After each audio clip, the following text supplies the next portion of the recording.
Do you know the habits that could quietly leave you all alone in your later years? Many men and women, between 65 and 80, think that loneliness is something that just happens with age, but the truth is, much of it comes from choices we make every day. Certain behaviors, often brushed off as small or harmless, can slowly push people away until friends stop visiting, family keeps their distance, and you find yourself wondering why no one calls. In this video, we are going to uncover 8 common mistakes older adults often make without realizing the cost. These are not myths or casual guesses. They are patterns that psychologists, caregivers, and families have noticed over and over again. By the end of this video, you will know the 8 things you must avoid if you want to stay connected, respected, and surrounded by people who care.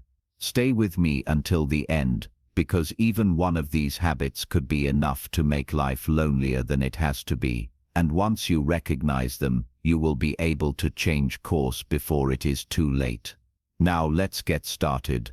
Number 1. Refusing to adapt to technology. In today's world, staying connected often means being willing to learn at least the basics of modern tools. Many older adults resist technology, insisting they are too old for smartphones, video calls, or even simple text messages. But when you shut out these ways of communicating, you risk shutting out the very people who want to connect with you. Picture 2 women, Alice, 75, and Mary, 77. Alice was nervous at first, but she let her grandson show her how to use video calls. Soon she was chatting with her family across the country, watching her great-granddaughter's first steps, and sharing pictures of her own garden. Mary, on the other hand, refused to touch a computer or phone. She said it was for the young, and as a result, she missed birthdays, announcements, and even daily conversations her family shared online. Over time, she felt forgotten, not realizing that her unwillingness to adapt had built the wall. The truth is, no one expects seniors to master every new gadget, but learning just enough to stay in touch makes a world of difference. Even small steps like sending a message, joining a family group chat, or trying a video call can bridge generations and keep relationships alive. If you notice yourself saying, "I can't," or "I won't," when it comes to technology, remember that what you are really saying is, "I don't want to stay close." By being open to learning, you show your loved ones that they matter enough for you to reach them where they are. Connection is not about the device, it is about the bond, and every small effort to adapt strengthens that bond. Number 2. Pushing away help and support. Many older adults pride themselves on independence, and rightly so, but when independence turns into stubborn refusal to accept help, it can push people away rather than bring them closer. Loved ones want to feel needed, and when their offers are constantly rejected, they may eventually stop trying. Consider 2 women, Helen, 76, and Margaret, 78. Helen accepted small gestures from her daughter, like rides to the store or help with heavy groceries, and she showed gratitude each time.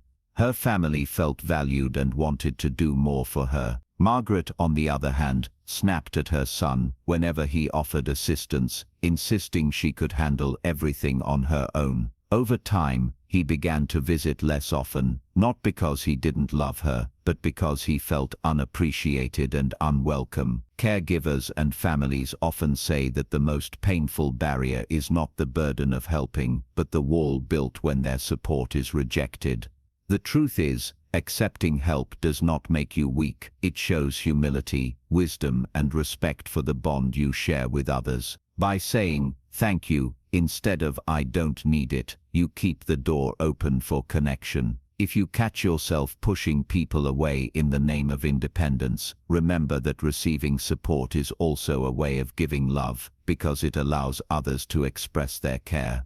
Accepting help gracefully is not about losing freedom, it is about building trust, strengthening family ties, and ensuring you are never left alone when you need someone most.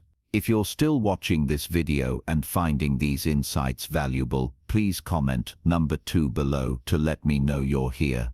And if you haven't subscribed yet, I recommend you subscribe and turn on the bell so you don't miss any videos. Your support helps us continue creating good content to inform and inspire you. Number 3. Complaining about everything. One of the fastest ways to drive people away in your later years is to make every conversation sound like a list of complaints. While it is natural to feel aches, face disappointments, or grow frustrated with changes, turning every interaction into negativity leaves others drained instead of uplifted. Think about 2 women, Linda, 70, and Carol, 72. Linda often mentioned her health struggles, but she balanced them with gratitude, stories about her garden, or laughter about a memory. People enjoyed being around her because even when she shared her challenges, she didn't let them dominate her spirit. Carol, however, seemed to find fault in everything. She criticized the food, the weather, the news, and even the kindness of neighbors. Over time, her children visited less often, and her friends stopped calling, not because they didn't care, but because they left every conversation feeling heavy. Psychologists remind us that constant complaining not only damages relationships, it also rewires your own outlook, making it harder to see joy. The good news is that this can be changed. You don't need to deny your struggles, but you can choose how you frame them. Share gratitude, notice small joys, and balance every frustration with something hopeful. If you find yourself speaking mostly about what is wrong, pause and ask, what is one good thing I can share today? Protecting your relationships begins with the words you choose, and those words can either open doors to companionship or quietly close them. Number 4. Talking only about the past. Memories are treasures, but when every conversation circles back only to the past, people can begin to feel disconnected from you. It is natural to cherish stories of childhood, work, or raising a family. Yet, if that is all you ever talk about, loved ones may feel there is no room to share the present. Think of 2 men, Frank, 79, and David, 81. Frank enjoyed sharing memories, but he also asked about his grandchildren's lives, showed interest in their hobbies, and even tried new things with them. His family loved visiting because he brought the past alive while staying engaged in today. David, however, repeated the same war stories, the same job tales, and rarely asked about anyone else. At first his family listened patiently, but eventually they began to shorten visits and call less often, not because they didn't care, but because the conversations felt stuck. Experts remind us that while the past gives us identity, it is the present that builds relationships. The good news is that balance is possible. Share your memories, but also ask about what others are experiencing now. Be curious, be willing to learn about new interests, and allow your life to keep expanding. If you notice yourself talking only about what happened years ago, pause and ask, what is happening today that I can share or learn about? By keeping one foot in the past and one in the present, you give others a reason to keep walking beside you. If you're still watching this video and finding these insights valuable, please comment number 4 below to let me know you're here. And if you haven't subscribed yet, I recommend you subscribe and turn on the bell so you don't miss any videos. Your support helps us continue creating good content to inform and inspire you. Number 5. Ignoring your health. Another mistake that quietly pushes people away is refusing to take care of your health. Many older adults think avoiding the doctor, skipping checkups, or dismissing new symptoms is a form of strength or independence, but in reality, it can burden the very people who care about you. Imagine 2 men, Robert, 68, and John, 70. Robert noticed changes in his breathing, and made an appointment right away. With early treatment and simple lifestyle adjustments, he stayed active and independent. John, however, ignored his chest pains and brushed off his daughter's concerns, insisting it was nothing. Months later, his condition grew worse, and instead of protecting his family, he left them worried, stressed, and scrambling to manage his care. Loved ones do not feel closer when you deny your health needs. They feel shut out, helpless, and even frustrated. Doctors emphasize that prevention is always easier than crisis. By taking responsibility for your health, you give your family peace of mind and more years of shared time together. Small steps like scheduling annual exams, following treatment plans, and being honest about how you feel show your loved ones that you value not only your life, but also the bond you share with them. If you have been ignoring warning signs, remember that seeking care is not weakness. It is an act of love toward yourself and toward the people who want you around. Number 6. Being financially reckless or secretive. Money can either strengthen family trust or quietly tear it apart, especially in later years. Some older adults make careless choices, spending beyond their means or hiding financial decisions from loved ones, thinking it is their business alone. But when secrets surface, the damage often cuts deeper than the dollars lost. Take two men, Albert, 74, and Lawrence, 77. Albert was open with his daughter about his expenses, asked for advice when unsure, and kept his budget simple and steady. His family trusted him and felt secure about his future. Lawrence, however, hid his debts, loaned money to strangers, and refused to discuss his accounts. When the truth finally came out, his children felt betrayed and worried not only about his stability, but about their own. Experts remind us that secrecy and recklessness create mistrust that lingers long after the money's gone.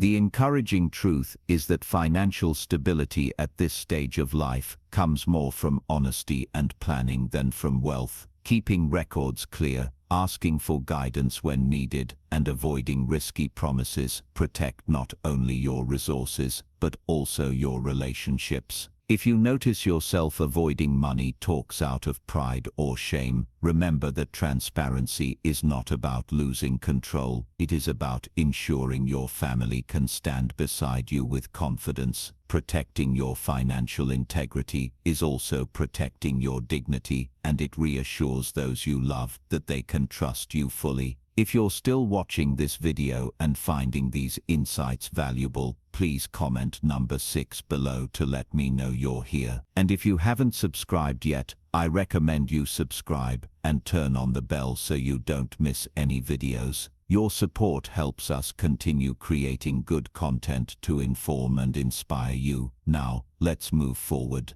Number 7. Refusing social invitations. It may seem small to say no to a lunch, a church gathering, or a neighbor's invitation, but when it becomes a pattern, it quickly leads to isolation. Human connection thrives on shared experiences, and when you keep turning down chances to be with others, they eventually stop asking. Think about two women, Dorothy, 82, and Irene, 80. Dorothy sometimes felt tired, but she pushed herself to attend her book club or Sunday coffee with friends. Each time she went, she returned home feeling uplifted, laughing about stories, and looking forward to the next meeting. Irene, however, always found a reason to stay home. At first her friends insisted, but after months of rejection, the invitations stopped coming. She later realized that her silence had built her own loneliness. Experts remind us that social activity is not about being busy all the time. It is about staying connected, sharing laughter, and letting others know you value their company. The good news is that it is never too late to say yes more often. Even one small gathering a month can refresh your spirit and remind you that you are not alone. If you notice yourself making excuses out of habit, pause and ask whether saying yes could bring you joy. Protecting your social life is protecting your health, because companionship strengthens the heart, sharpens the mind, and keeps you standing strong in your later years. Number 8.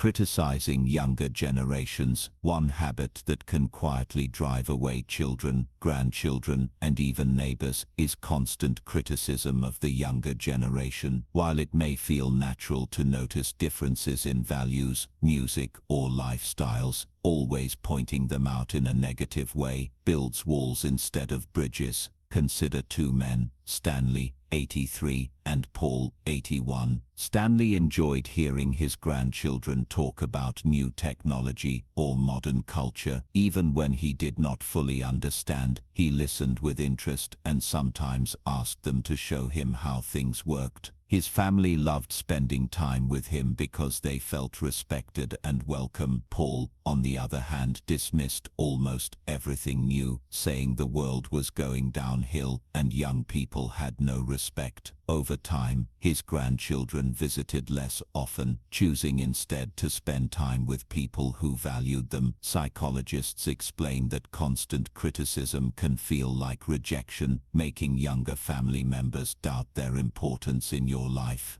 The hopeful truth is that curiosity and encouragement go much further than judgment. Even if you disagree, asking questions, listening, and showing support can keep relationships alive. If you catch yourself saying, "In my day things were better," more often than offering praise, remember that every generation has its strengths. Choosing to encourage instead of criticize can protect the love and respect of your family, and it ensures that you will be surrounded by warmth rather than silence. Final thoughts. Now that you know these 8 habits, take a moment to reflect honestly on your own life. Are you building bridges that keep people close, or have you allowed small behaviors to slowly push them away? The good news is that none of these mistakes are permanent. Complaining less, caring for your health, learning a bit of technology, balancing memories with new conversations, accepting help, being open about money, saying yes to invitations, and encouraging younger generations are all choices within your control. By adjusting these patterns, you protect not only your relationships, but also your dignity, your independence, and your joy in later years. Loneliness does not have to be your story. Every step toward openness, gratitude, and connection is a step toward a richer, more fulfilling life. Your family, your friends, and even your community want to share that life with you, but you must make it possible by the way you act each day. The future you create in your 70s and 80s will be shaped not by what you have lost, but by the warmth you choose to give and receive. Thank you for joining us today. We'd love to hear from you. Leave a comment below and share one thing you learned today and how you plan to use it in your life. Your thoughts are important to us, so don't hesitate to share them. Reading your comments gives us great motivation and encouragement. If you enjoyed this video and found it helpful, please like, subscribe, and share. Your support helps us continue creating good content to inform and inspire you. Thanks for watching, and we look forward to seeing you in the next video.